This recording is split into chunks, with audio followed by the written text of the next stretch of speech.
I got a living legend right here. Yeah, appreciate. I got culture freedom in the house. Appreciate it. Yeah, man, it ain't nothing. How about you, man? Co-founder, Poor Righteous Teachers. Yes, sir. The creator of Hip Hop Top Chef, always cooking something up. Yeah. Yes, How you feeling? I'm doing good, man. I mean, just maintaining. That's it. Welcome to the Mental Margarita Show, right here in Vegas, man, and it's a pleasure to have you.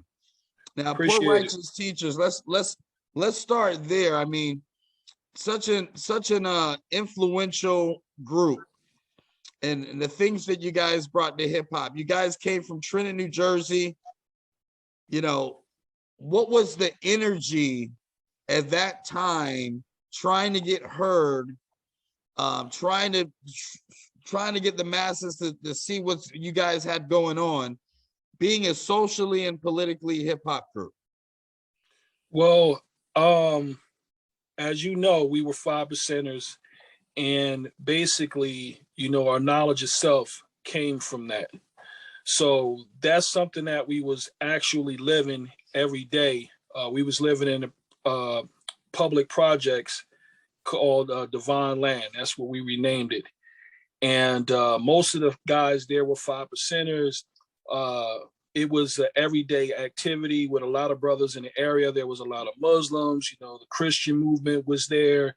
Right. So you could just come out of your house and run into and get in somebody and get engaged in some enlightened conversation. So it was a part of our everyday life. Hip hop was something that we grew up in, being that we're from a part of New Jersey where we're wedged right between New York and Philadelphia. Right. We're from South Jersey, so we were about 45 minutes from central Philadelphia. And then we were about an hour and 20 minutes away from New York City. So all the culture that was going on during that time, we were entangled in it. You know what I'm saying? As far as getting a deal, man, Tony D, actually, him and a couple other brothers were like the first ones to kind of actually really cut a record deal first. You had DJ Ready Red from the Ghetto Boys. He was the local DJ at our skating ring before he moved to Texas. Wow. Him and another guy named Johnny C. So they were a few years older than us. So we would go to the skate ring and check out Ready Red on the turntables, every Saturday, and hear the new joints along with some other local DJs. There was another brother by the name of Father Ramsey. He was one of the local DJs in the area. But Red had, when he moved to Tennessee and he got the Ghetto Boys and all of that going, we was like, okay, he could do it. And then DJ Tony D, he had a deal through Tommy Boy with another rapper named Gino G. And Gino G, he used to come through the projects and pull up, and he was kind of like a little local celebrity. So we was like, hey man, all these other guys, it's possible. We just got to get on our grind. So me and Wise, being that we knew each other ever since we was like 13, and then when he moved up to the projects that I was living in, we just start pounding at it every day, going out, trying to do whatever we could to be heard. We linked up with Father Shahi after we recorded Time to Say Peace and Butt Naked Booty Blessed. And, he joined the group. And then after that, it was another brother in the neighborhood. He had a little local record label. And we put our first single out on his record label. And from there, it got heard by DJ Red Alert in 98.7 Kiss. He started playing it, and Profile heard it, and we end up signing a deal. I gave you the short version, but there's a longer version to it. But those were pretty much the building blocks to us getting a deal and being heard. At that time, if you were nice, and most of the people that was involved in hip hop, they really loved it. You know what I mean? Right. It was passionate. It wasn't a whole lot of cash in it for the artist. So if you was nice, there was a chance that you might get a break, and we just was fortunate enough to for that to happen for us. Wow, that's fantastic. So 1989, you guys released a few singles: "Time to Say Peace," "Butt Naked Booty Blessed." What inspired you guys to create this critically acclaimed classic, Holy Intellect? And was it a struggle getting out in those markets and received well at first?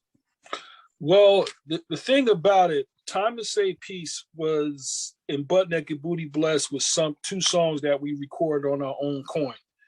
It was a studio called Epsilon Studio in Hamilton, New Jersey. And that was more like out in the suburbs. And the way we caught wind of that was through Tony D. He was recording some other artists there, and we was like looking for a local studio. So he gave us the number. We called him up, set up the studio time. And when we met up with him in the studio, we had the beat for "Time to Say Peace" already. So he actually sampled that in the studio. And wow. we rapped over it, and then he had the "Butt Naked Booty" track, which was Funky Soul Macorsa. He had that with him, and then we did those two songs, and it was just something about it, man. When we left the studio that night, I was like, man, this thing sounds like a record. You know what I'm saying? Right. Because we was recording stuff in my house. This ain't hobby now. This is starting to sound like the real deal. We was like, yo, that was our first experience in like a big studio. And we came out with those two songs as is. And then once we got the deal, Profile wanted to sign us to a single deal. And we was like, bet, we was young, we was hungry, trying to get in the industry. And once they heard the rest of what we was recording, they was like, nah, let's make an album. Let's do it for it. And that's how Holy Intellect came about. Is they wanted an album after that. So we went in, and every joint we recorded ended up on the album, maybe except one. I mean, we was just going in and just, knocking them down. You guys been in the zone. Yeah, I mean, it just all ended up on there. We didn't record a lot of extra material on that particular record because, the resources wasn't there. The budget wasn't that big. That's right. So, we was just like, listen, when we go in here, everything need to be tight, wise, intelligent, spit fire, obviously. And me and him just got together on the songs we were kind of going in and out on. We made sure it was tight. Tony D was one of the dopest producers in the area at that time. Father Shahi was a very skilled DJ.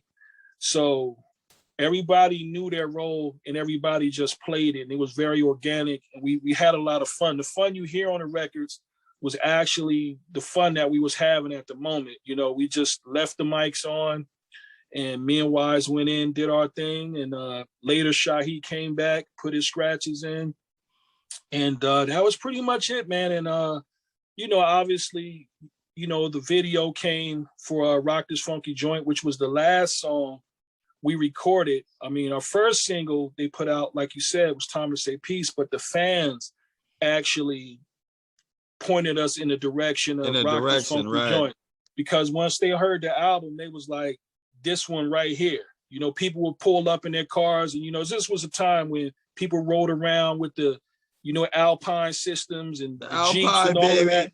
Yeah, so folks would pull up on us with their Jeeps and be like, "Yo, son, this the one. Y'all need to do something with this one. It's this one right here." Yeah, so we was like, okay, because our mindset at the time was knowledge, teaching knowledge, and all of that. So we were more geared towards like Holy Intellect, Word from the Wise, but Rock This Funky Joint.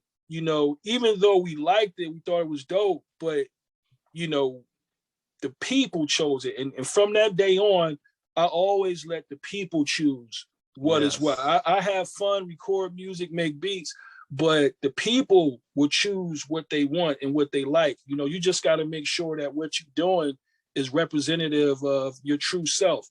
And the people will choose. The people will make you, man. So shout out to everybody who, pointed us in the direction of that song. Shout out to all the fans that gravitated towards it and made that song the classic that it is today.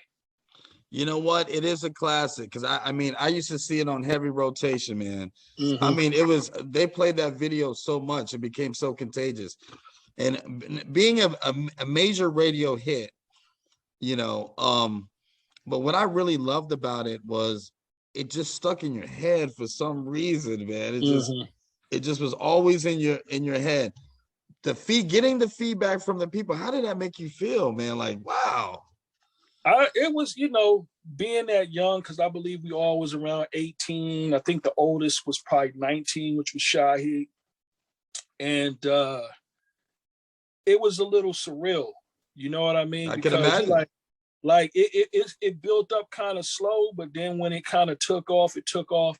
I think what it really hit us when we was in New York. We did our first show in New York at a place called the Condo. And when we did that, we actually shot a part of Rock This Funky Joint video that day. And it was us, it was Leaders of the New School, and Leaders Tribe of the Called New, Quest. baby. Yeah, so we kind of all started out at the same time. But I think Tribe Called Quest had a record out before us. I think it was El Segundo. Left my And wallet in El Segundo. yeah, so when we got there, it was like, yo, we here, like these guys we watched on TV too. Like, it's like, okay, we kind of in the mix, and then during the album release, it was like the Jungle Brothers came through, KRS-One came through. It was a lot of people in the building. It was a lot of people from our projects that drove up to New York that night. So they was in the building deep. Wow. And it was just like, yo, like the whole project is here. All the people that we grew up listening to is here. It was crazy. Like, I didn't really engage people too much because I was just like, yo, I was like, you couldn't believe it. It was like an out of body experience. Like, they not here for us. You know what I'm saying? Like, right. We here, we performing, but they not here to see us really, right? They here to see somebody else. But when we got on stage and performed the song, it was crazy. I was like, whoa, like you kind of never really ready for that type of thing unless you have parents or somebody in your family, somebody close to you to kind of guide you through it and say, okay, prepare yourself because this is what can happen and people are going to change and this is. But when it was kind of going on, we was just like, it was like, I don't know. We were excited, but then we kind of didn't know what to expect, what was around the next corner. You know what I mean? Right. How are we going to capitalize on this? And then you start thinking, you don't want to let anybody down, and all of that. So all of those thoughts and emotions are going through your head, and you got to have people around you to help keep you grounded, and you're going through all that at a young age. Yeah, and then we still was living in the projects too, like when the record came out. Right. So it wasn't like we were, we got signed a deal, bought homes, bought cars. No, it wasn't just that. Nah, before all of that, before things start to change a little bit, it was like, okay, the show was great. People yelled, they screamed. Now, back to the back to the hood to make some decisions. You know what I'm saying? Like most cats is like, okay, now I gotta definitely make sure I stay out of trouble and all of this stuff. If it's just it's a bit much if you don't have anybody to guide you. And most of the friends we had, they kind of kept us level-headed. You know what I mean? Good. Because I was still culture, he was still wise. Some things change. People treat you a little different, but most of the people we had in our corner, they kind of like, we were still like their friends. You know what I mean? Right. You didn't have a whole bunch of yes men in your corner. Not necessarily. Nah, that wasn't, that wasn't cool. That wasn't the move. So then you guys dropped Pure Poverty as the second album. Mm-hmm. Black Business is the third album. Nobody Move, which all were critically acclaimed. And then you go on a 3-year hiatus. Yeah. What's the reason for that? I think it was just, just tired. Because when you first come out, it's boom, shows, tours, press release, and see, it wasn't like it is now with the internet and all of that. You can be at home and do interviews and promotions. No, you had to go up to the record label. You had to sit there all day. They'll buy you lunch or whatever, but dinner, but after this person interview you, and another person come in, and then you're answering these questions the best of your knowledge, the best of your ability, and then from there it's like, okay, we got to go do radio. From radio, you got to do in stores. So back then, you had to like in person sell yourself. You know what I mean? When I say sell yourself, I mean you had to be personable. You had to talk to people. They had to feel your vibe. You had to be respectful. You had to, make people,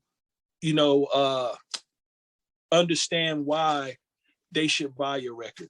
You know what I mean? Not just because, you got all these videos and you're a hit on social media, but which is a blessing now because it helps the artists who are struggling to get their stuff out there. But with us, you had to be a foot soldier. Yeah, you had to sell yourself, really. And yeah, you had to sell yourself. And you had to say the right thing. I mean, you're in an interview and you like, yo, I got to cut down on the slang a little bit because, I got to be able to speak clearly to the degree where people can understand me. They got to be able to follow your conversation. Right. So, certain things like it was just that, then touring, then shows, then back in the studio, and then everyday things like relationship, having kids, being married. A lot of those things can falter. A lot of strain. Yeah. So I think it was a period where, Wise had got married first, and then I got married, and then, Shahi had a daughter, and we started having children, and, different things change, and for the better, don't get me wrong, but certain things have to take priority over just music because you want to have a balanced life, or else it's just madness. Because although we love and appreciate the fans and all that stuff, that's entertainment. But real life, is taking place, and you got to be able once the the lights go out and all that, you're back to yourself and real life and real issues. I had lost my mom on that first record. And I had never got a chance to like really, deal with that. You know what I mean? Right. Yeah, to mourn it. There's certain things going on to where it's like, obligation, make what's going on with the next record. You got to feed. So one thing Red Alert said to us when we first met him at Profile, he said the 3 H's. He said, we were like, what is that? He said, first it started out as a hobby, then a hustle, then you catch hell. You know what I mean? And we was like, yo, okay, that's coming from the legend. Yeah. So, it went from a hobby, and then it was a hustle, but then now we start to find out what is points off a record, what is royalty, what is publishing, why I'm not receiving the amount of money I think I should be receiving. I just did, a tour with Ice Cube, and we come back, and okay, now we got to break money down. Now people got what's going on with that? Oh, well, we had to pay the tour bus. We had to pay for, after you drove over a certain amount of miles, it was double. We got to pay for gas. You had to pay for that. And remember when you went and got that? You got to pay for the honey buns, you name it. Yeah. So it was like, okay, I think that's why we still remain friends to this day, is because we gave each other space and time to just be individuals. Yes. Because people always see you as a group. And Wise made some solo records. I made some solo records. I was producing different individuals. Shahi did some work for Rakim and Destiny's Child and some other people.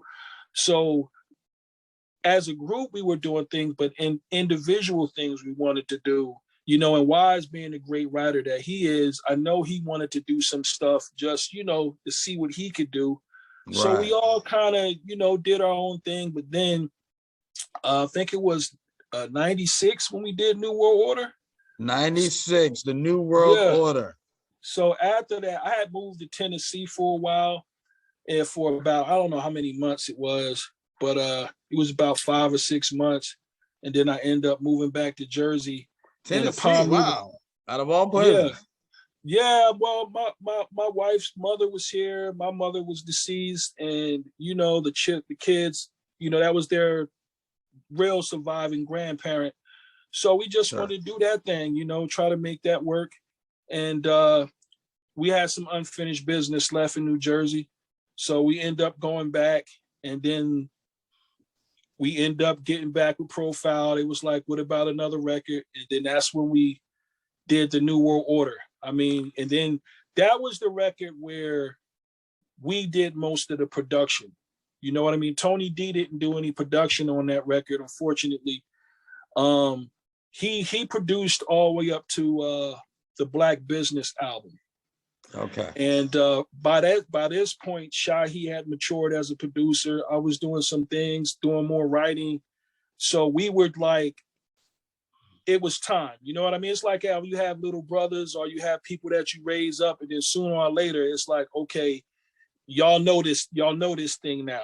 You know what I'm saying? Y'all got it. He's doing this, he's doing that. So it don't make sense for this, that, and that. Although we still wanted to maintain some of that flavor. It just didn't happen on that record, because we done other music with Tony D after that. But that record, it just didn't happen on that. And that was the first record we actually had features from other artists in the industry, because our other records, it was mainly just us. You know what I mean? Yeah. And we recorded most of it, all the other records in New Jersey too.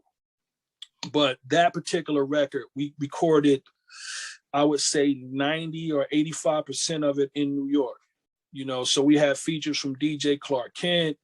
We had Miss Jones. We had Nine. Who else we had? We had the Fugees on one of the songs that I produced. The Fugees, that's right. Yeah, and we had Junior Reed, dancehall legend. So we really was just, just doing something a little different than we usually did, and we had some little funny stuff going on there too, and we were more focused on, I think that was like the start of what people were the so-called, we always had conscious rap, but the like woke movement, when people was talking about, because we were standing on the dollar bill, you know what I mean, on the pyramid. Yeah. That whole Illuminati, that whole thing, people, we was kind of putting out there conspiracy theory. Yeah, and all those things, and beholding the pale horse and all that science and all of that stuff. So yeah, we were dabbling in that a little bit, and it just reflected in the music. But it was time. I think we just needed a well-deserved break. You know what I mean? Like, and I'm glad that our fan base was solid enough for us to return and deliver another record after that. Because a lot of times when artists step away, unfortunately, sometimes the fans can forget about them. The fans forget, yeah. Yeah. And know what? The tone was changing too. I mean, like, gangsta music now is at an all-time high, is doing its thing. Mm-hmm. How are you guys able to navigate through all that too? I think part of it is our actual experience. Like, I grew up in that culture, not the gangbang culture, but I grew up in the hustling culture, and all of that other stuff. So for us, it wasn't a thing to where we felt like we can get involved with. We could just maintain and still be us, because the way I came up was real hard. You know what I mean? And the rest of us, you know what I mean? But I think out of all three of us, I was in the street. You know what I mean? Like a lot of people, so you were doing it for real. Yeah. So the thing of it is I would never introduce that lifestyle to anybody, because, I was fortunate enough to make it out. You know what I mean? Right. And I saw a lot, I seen a lot. And, I just believed in my heart that the best way to go was to try to elevate people's mind. And if you had an opportunity to do something different, music or whatever, do that. But I also understood that some people can only grow as far as what they know, like I was. So that's what I know. That's what I knew. That's what I saw every day. So that's why I gravitated towards it. But once I knew something different, my thing was to stick with that. You know, go with that, stay with it, be consistent with it. And also for the fans that follow what we were doing and what we were saying, you know, that was another level that we didn't want to disappoint them neither. By, you know, now that, you know, people are, the gangster rap is blowing up and people doing that, you know, PRT now, they gangsters, you know, they on some gangster stuff. So that, you know, it was like, you know, we just going to still do what we do. But, you know, and for the people that's out there that love it and appreciate it, you know, they'll still support us. And we just decided that that was the way to go, man. I mean, you know, we had children and we was trying to make a positive impact, you know, and I love it. I I don't love frown. Yeah, I don't frown at people for their experience because their experience is their experience. But at the same time, I just believe that when we was on tour with Ice Cube, it was us, it was Yo-Yo, it was D-Nice, it was, you know, Ghetto Boys was doing spot dates, it was Kid Rock, so it was Too Short. So people got a well-rounded view of who we were as a culture and who we were as a people. It wasn't just one thing because Ice Cube was kicking street knowledge. That was his thing. I could relate to it. I can understand it. But we see how he evolved, you know, through time and how, because he was young like us. So he could only talk about what his experience was. You know what I mean? Right. So that's right. I get that. But, you know, and then we had another part of the conversation, which was PRT with knowledge itself. You know what I mean? And then, you know, you had other people, Kid Rock, who just, you know, just in it for the music, just, you know, just want to do what he was doing. And Yo-Yo wanted to represent for the ladies and have the ladies have a voice. You know, can't play with my Yo-Yo. Yeah, so everybody was there and everybody was a part of the conversation and it was a whole culture. And unfortunately, you know, the powers that be, so to speak, you know, if it's making money, then it makes sense to them. You know what I'm saying? Exactly. And, you know, they're going to keep dumping money into the thing that they believe is making money and the thing that, you know, promotes their agenda. But so you have to be smart enough to say, hey, you know what?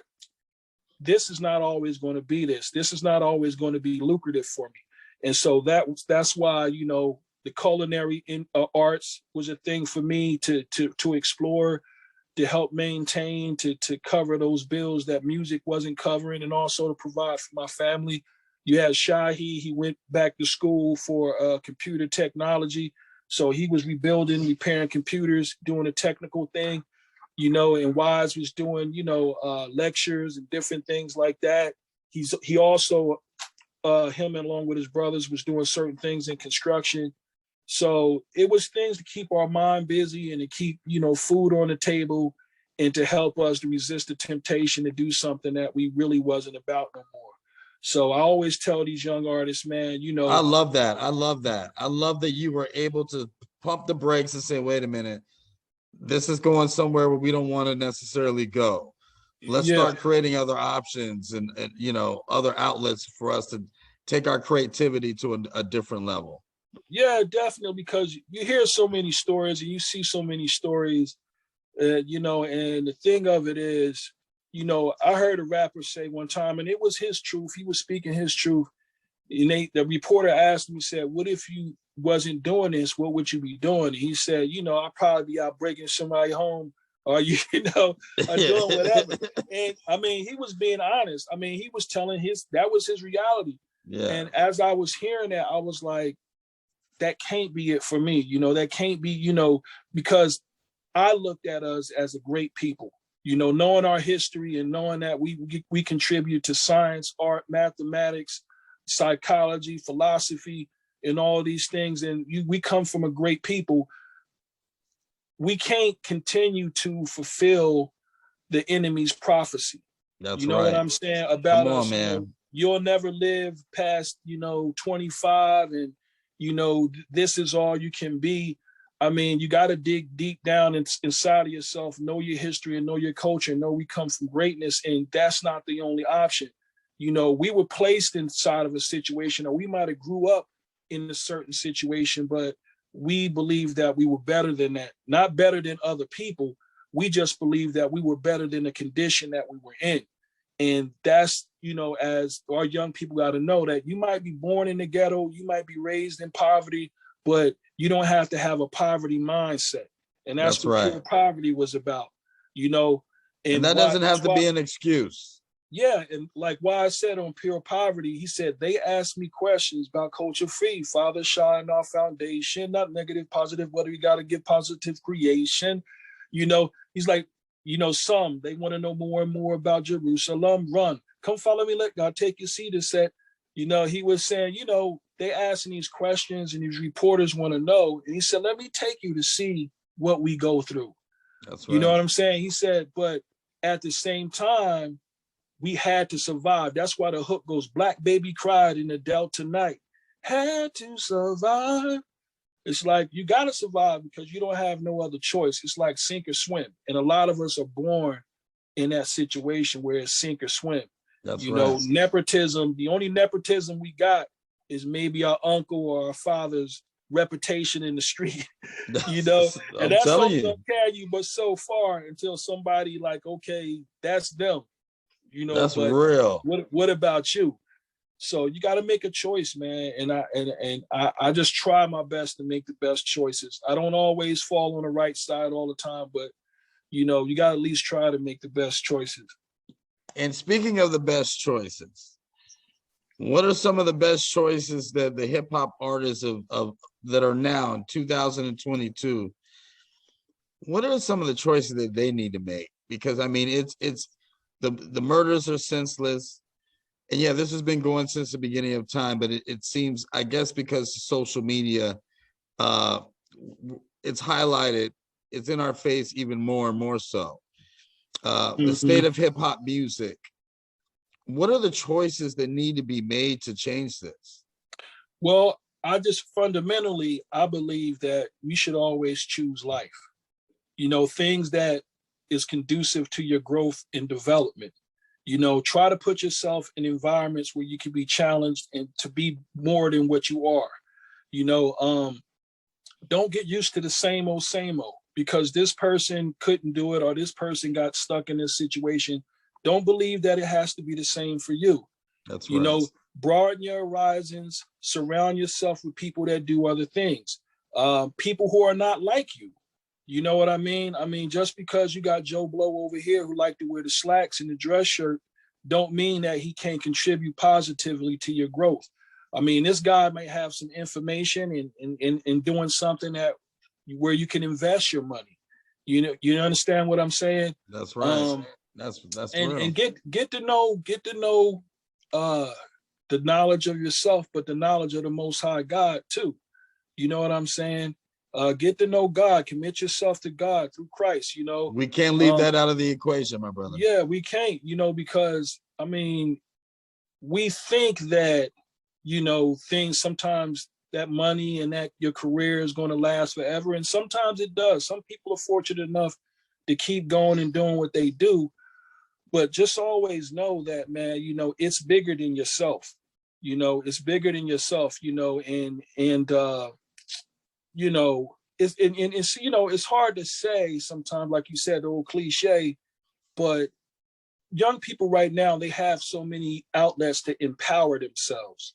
You see what I'm saying? They really do. And not just to be an employee, but be a boss, a real boss, because empower yourself, invest in real estate, invest in things that appreciate in time, over time, and put your money in areas where you can empower yourself in your community. You know what I mean? Don't just buy the jewels, but be the jeweler. Right. What? Come on now. Yeah, come on, culture. Buy the home because they have a lot of opportunities in that the foundation was laid by the generation before them. And I always tell folks, you don't owe me anything but to just do great and be great. Right. Love your brother. That. Love your brother as yourself. Just simple things. You know what I mean? And respect one another, man, because words have power. And when you put those words out there, if you speak life, life is going to begin to grow because life comes from life.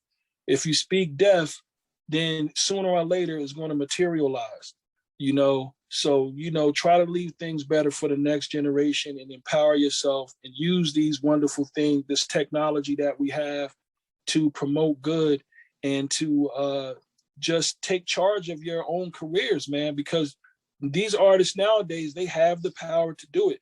They don't need a lot of the major record labels and all of that. I mean, you can write a song, you can record it in your home, you can mix it, you can master it, you can shoot a video, you can edit it, you can put it out there, and you can sell it all in a week.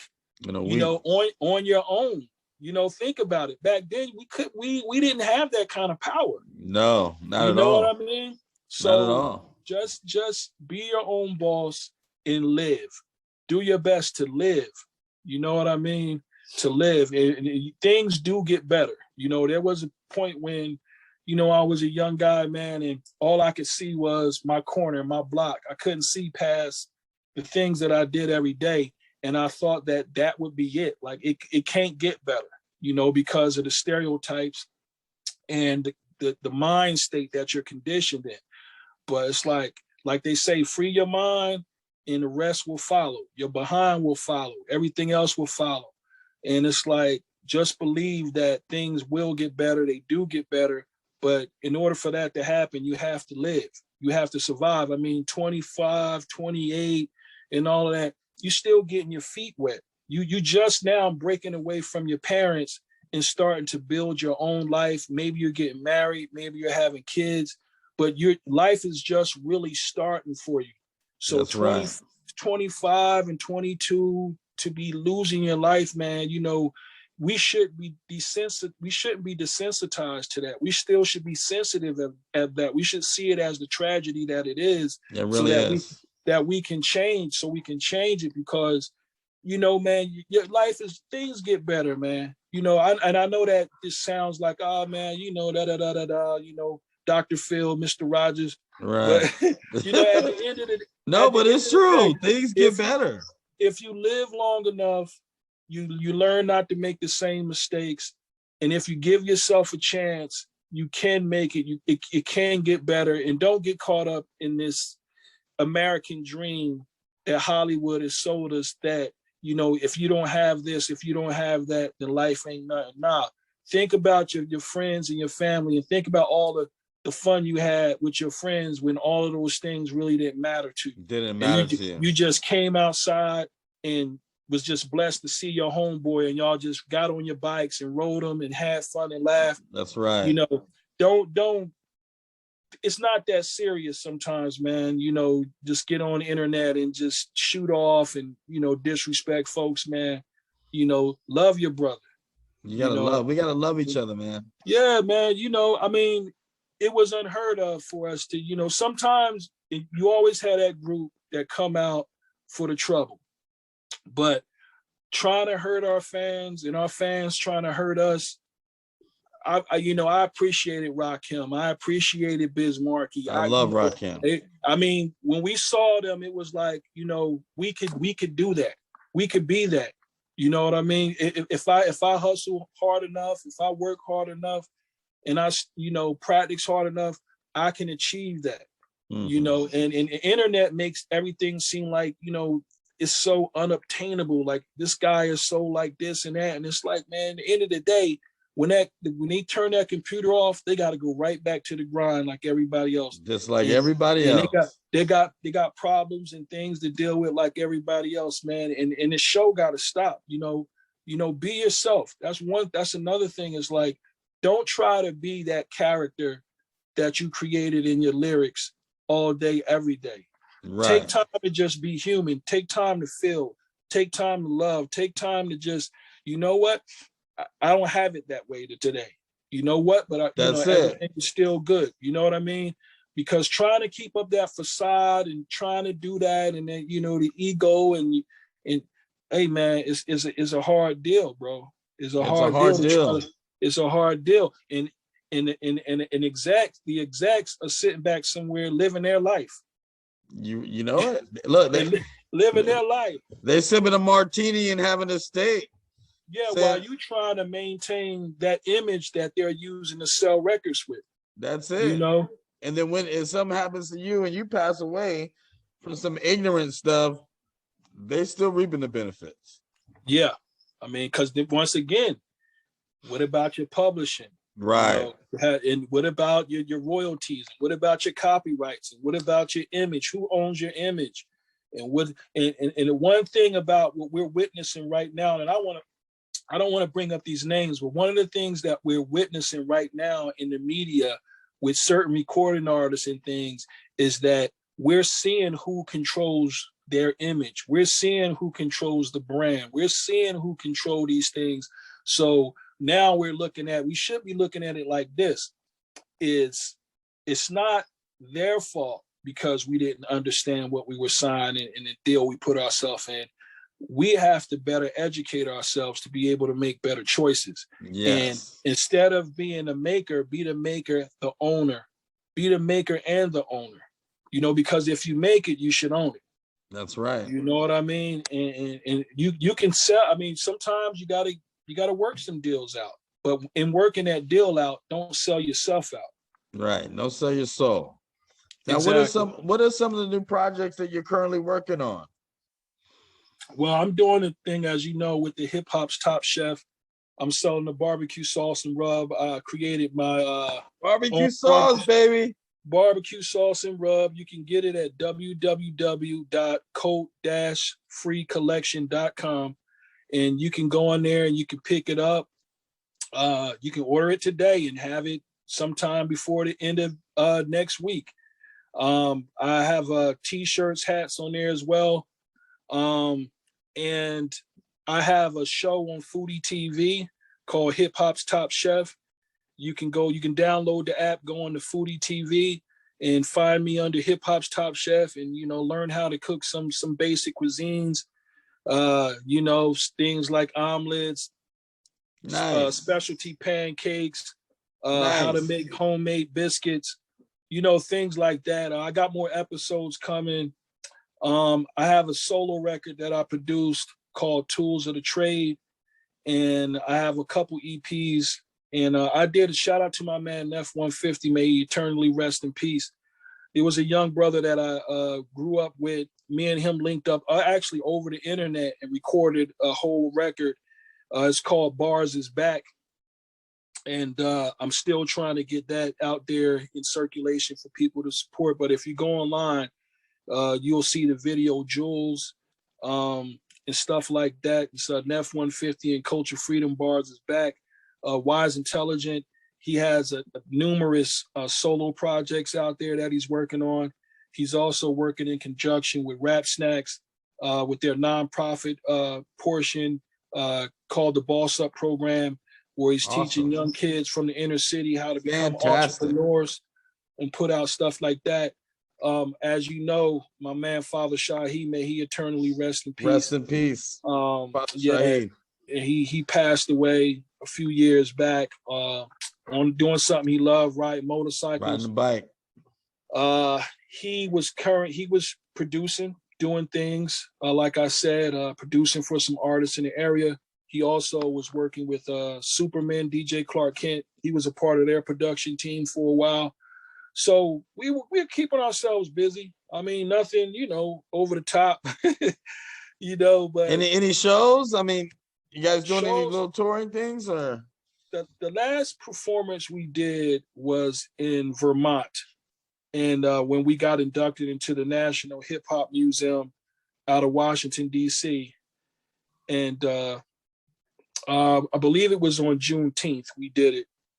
And so shout out to my man Jeremy Beaver and them over at the Hip Hop Museum.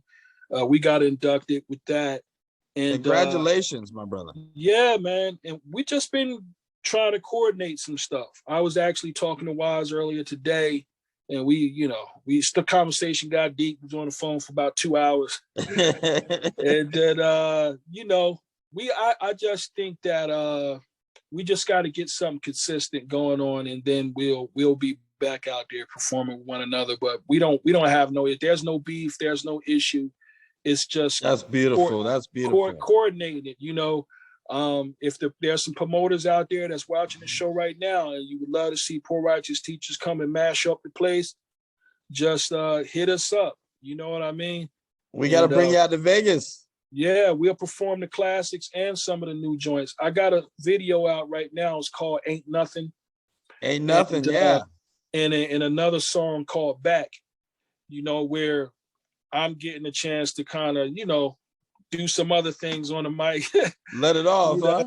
A little something, man, and I mean, it'll be dope to come out to Vegas, man, and do some stuff out there. I got a few people that's around there in that area, so it'll be good to see them. I mean, like they say, build it and they'll come. So it, if PRT, we still here, we still doing it, still fresh. Bring us out, man. PRT, Poor Righteous Teachers, Culture, Freedom. And let me tell you something, on behalf of the Mental Margarita Show, man, we love you. You guys are legends. You brought so much to the culture. And I mean, we're so excited to be able to sit down with you and have this conversation, and look forward to seeing you. And we definitely got to collaborate in the future, my brother. Hey, man, thanks for having me on. Thanks for thinking of us. And man, it's a pleasure. God bless you, my brother. Let's shake the world. Likewise, man. Peace. We got Joshua Page. Josh Page in the building. What's happening, brother? What's up, Todd? First and foremost, forgive me for the technical difficulties. And most importantly, thanks for having me, man. This is exciting. Last time I saw you was last summer. You know what I love? I tell you one thing that I love. I love the fact that you're on the Mental Margarita Show. Yeah, I'm excited about that too. And you know what else I love? I love everything that you've been doing. And I want to take it right in the beginning. So we got Brooklyn in the building. For sure. Brooklyn is in the house. For sure. And you started out during the 90s hip hop era. This was your landscape. Yeah. So how did that have so much importance into what you're doing now? It's funny because I was born 1990, so I was really oblivious to a lot of the hip hop culture. I mean, it was around me growing up in Brooklyn, but I had very churchy parents, so they didn't really let me dive into that right away. But when I would go visit my relatives, like that's when I was able to get a peek behind the curtain of hip hop culture. But I've always been inspired by music, and even simple things like song titles a lot of the times, or the name of these different albums, like the title of the albums always stood out to me. And I would visualize these songs and match them to like what the title is while listening to them. So it's always been a great inspiration, even to this day, still. Wow. So I know that you do a whole lot of things, from, installation design, from sculpture, photography, and things of that. Yeah. What has made your work so diversified as far as the versatility of what you do? Was that something that was a need being in the industry that you're in, or is that something that was a passion that you just, you got from all these different types of art that you do? It stems from my childhood. I never liked being put in a box. I've always liked and enjoyed exploring so many different mediums, from photography. And throughout my life, I've been inspired through different stages to want to dabble in different things, because for me, I'm just multifaceted. I just never liked being stuck in one spot. Even like physically, I don't like being contained in one spot. I need to try different things. Just as an artist, I just feel like that's my actual purpose, is to be able to explore so many different things and to ultimately challenge myself, through learning these different mediums. So yeah, I can, I think that's one of the things that I find so really compelling about what you do, is that you're very broad with your horizons. Now, did you get a lot of that from the institutions that you went to? I see you went to FIT. How was that experience as far as just educating you and preparing you for what you do? Well, first off, I was excited at the time to go to FIT because they had a bunch of girls. So I was super, super excited about it. that was the number one inspiration for sure. They had the flyest girls, but I thought FIT was the best fit for me to specifically study illustration is because, first of all, this was a state university that wasn't overly pricey. You know, for me, I just definitely didn't want to be in debt. And I already had a strategy before even applying to FIT. But what I enjoyed is that with the illustration program that I studied, they offered both like digital design, but also still being able to work with traditional fine art, which is something that I also enjoy too. And I realized at the time, I'm going to need to really understand the digital space. And then also at the time, I was randomly working retail at this store called Anthropology. A friend of mine hooked me up with this job working in the stockroom, and it's an all women's clothing store. And I'm like, what am I doing here? Right. It was so random.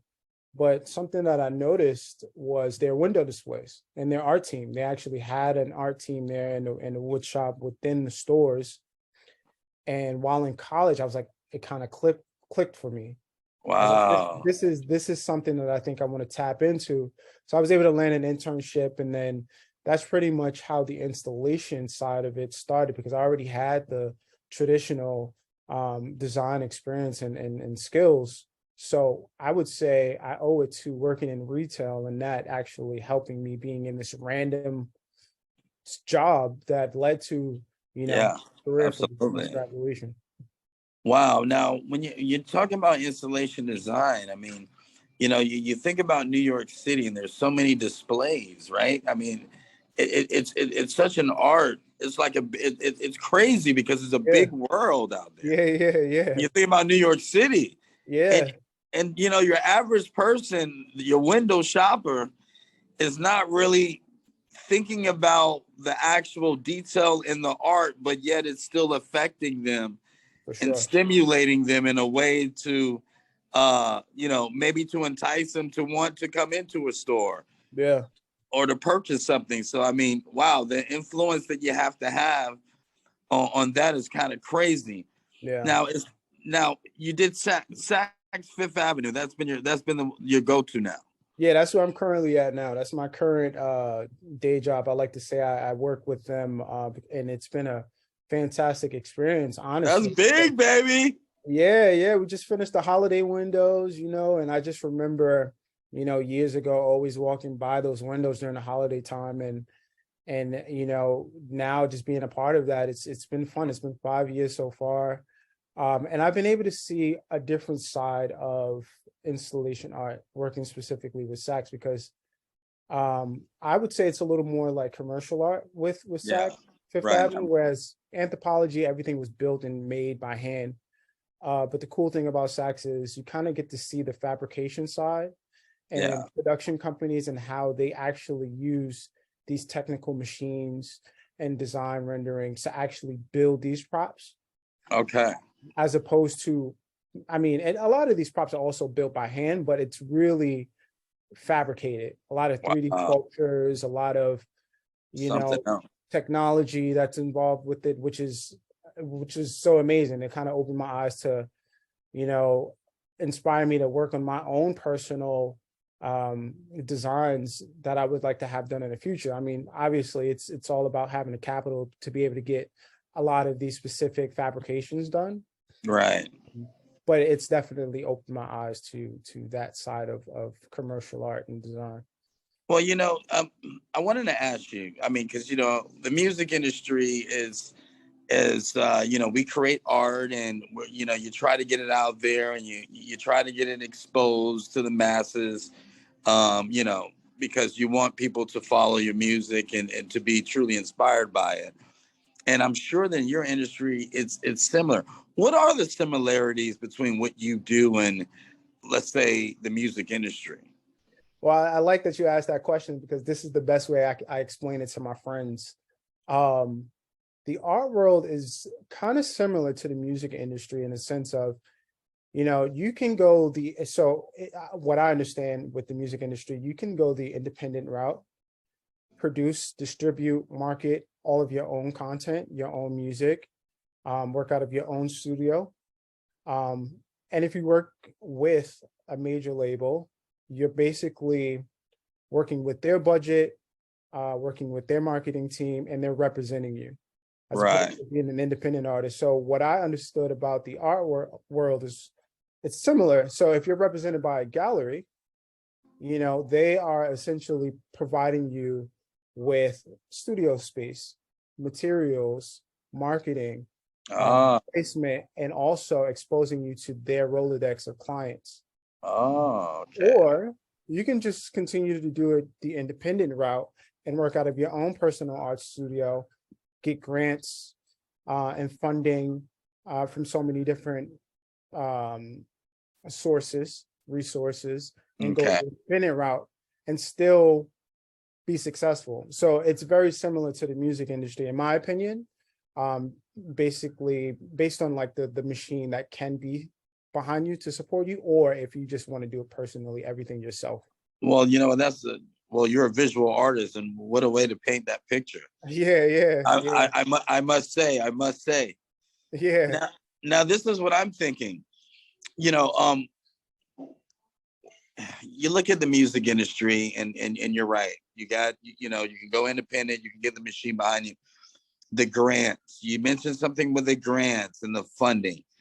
Is that really available for artists? I mean, what is for someone that's watching this that wants to follow you, Josh Page, and that's inspired by you? How hard is it to get that kind of funding, to get that kind of money? Well, first off, I'll say like these resources are not available, and there's no handbook, unfortunately, specifically for visual artists. Is something that I've learned over the years, even while being in college. However, it is possible to get grants for sure. I know, for example, one resource that we use here in New York, but they're also, I would say, international. New York Foundation for the Arts. Ah, It's a great source to receive grants because they list all of these different people who are willing to give out grants at X amount. You pretty much apply. It is really competitive. mhm. You know, I remember applying to this one grant in the past, and they had 1,600 applications. They only Wow. selected 4 people. So Whoa. yeah, so it's really competitive, and something as simple as like a $10,000 grant, you know. So just imagine what the $50,000 grants, $100,000 grants. But you know, it's one of those things that you have to be persistent with. And Yeah. some people apply like 7 years, All 7 years, so they finally get a grant that they need. But there's so many resources that you can actually, you know, get smaller grants, and you know, it's you have to do a lot of research because it's like, you know, they don't even teach you this stuff even in college, which is kind of crazy to me. Wow, that's crazy. Well, you Yeah. know what? I mean, we already know our educational system. You know, I don't know how much they teach you of really being successful. Yeah. Uh, but that's neither here or there right now. Yeah. Let's talk about the exhibitions. Let's Yeah. talk about the exhibitions. Christie's, New York City auction house. Christie's. What's up Yeah. with that, man? Christie's, man, I was blessed with the opportunity to display and show some work in a group show featuring Black artists. And that was a really phenomenal experience to me because I remember visiting Christie's in the past. I mean, I didn't know too much about Christie's, but I learned about this auction house and how they auction so many different collections and pieces of artwork. And it can even be things like jewelry. I remember last summer they had a really cool auction of, you know, Supreme, you know, rare Supreme products, super fly kicks, you know, from Nike and Louis Vuitton, you know, very specific pieces that they auction off. So I was blessed with the opportunity to be amongst these phenomenal Black artists and to be featured, you know, in this exhibition. I'm really grateful about that because it was helpful for some exposure and also to be able to connect with people and also to just, you know, kind of, you know, finally feel like I manifested and living in things that I would imagine myself being in, you know. So that was dope. It was a very humbling experience. I'm grateful, you know. It's everybody don't get a chance to be able to show in certain spaces, and you know, it doesn't stop. To exceed expectations. Yeah. your estimated value was exceeded. Yeah, Yeah. yeah. I was shocked. Are you, is this for real? Like when I got contacted about this, I was like, wait, am I looking at this correctly?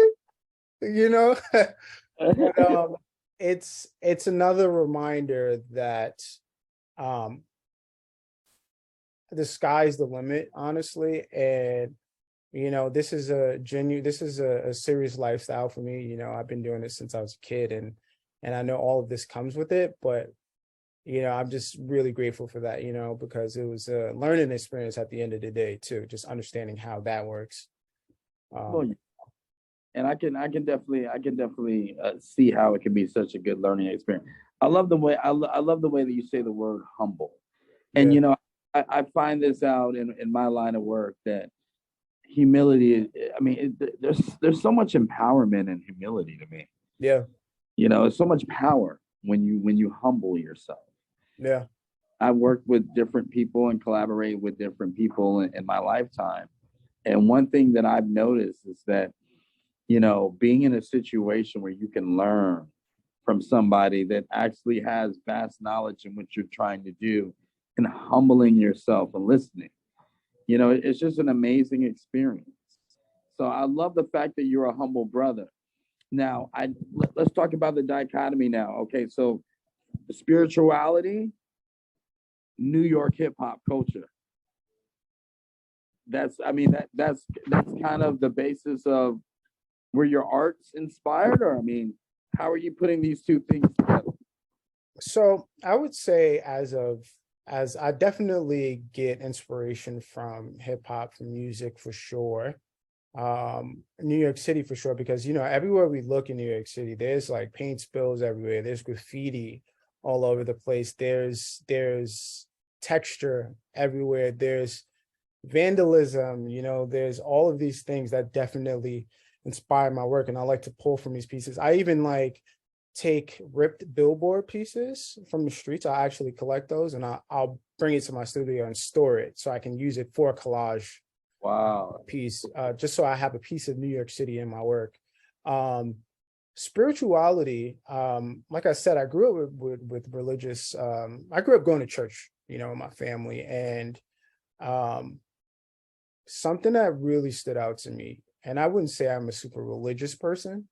Okay. Something that always stood out to me was the spirituality and what that means for me personally, because I understand that it's a very different experience for everyone.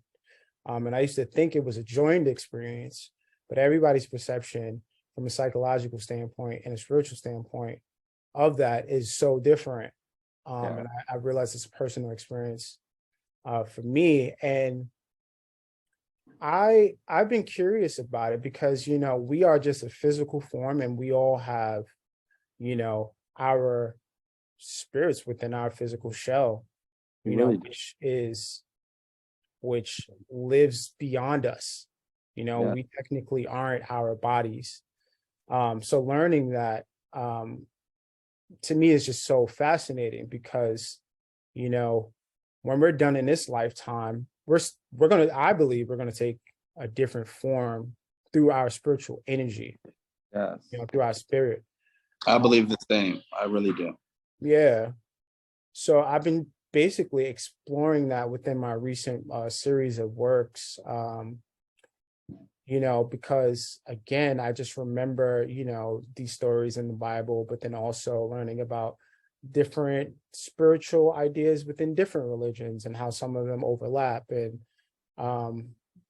just being really inspired by like the universal laws of attraction and karma and these things, and just understanding how the universe works.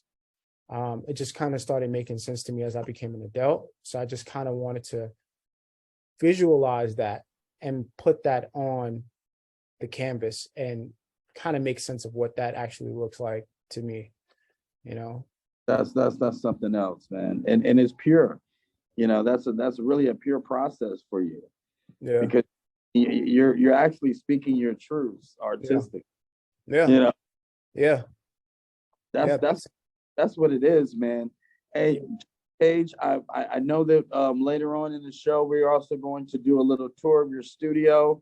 Yes, and sir. things. I want to thank you so much for your time. Thank you And for having me. it's been an absolute pleasure of you being on the Mental Margarita Show, my brother. Thank you. Thank you. And I look forward to seeing you soon. All right, let's shake the world. Thank you. I also just want to say one thing. I like your Stardust song. Thanks, brother. Yeah, I like that song. So yeah, I appreciate you having me, man. Thank you. I appreciate you, man. God bless you, my brother. All right, likewise. Peace.